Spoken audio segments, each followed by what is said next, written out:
اینجا این یه چیه بعد پولش هم بده میکنت یا امو بسون بیشو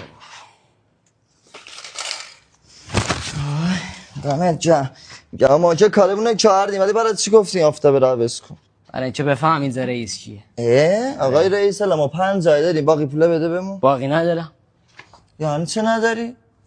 یه بار برو چیزی ندارم همش رفت بیا شینه بخو خب گونگو شینه بخو تا دوباره بیا میشه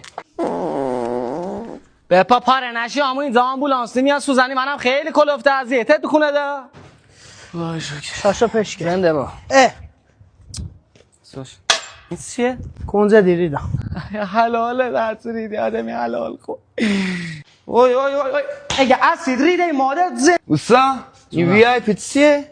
برو سلطان اگه دوست نشی پولش نمیسونه آیشا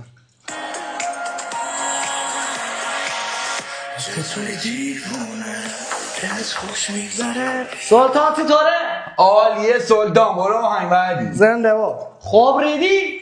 یک یه آهنگ دیگه حالا میذارم 3 سال چی رو میرینی؟ تو خراب کردی همه چیز و خودت توی که زدی زیر قولت سلطان کار تموم شد بگو حله تموم شد تموم شد در واقع شد چرا؟ میخوام یه دارشون آقا خیلی چقدر نازه تو پول نمیخواد بده تو مفتی سلطان من یوب شدم یه کاری نمیتونی برامون بکنی؟ آره عزیزم فقط 20 تومن میشه ده طوری نیست بیا به چشم پایین دولشم اومده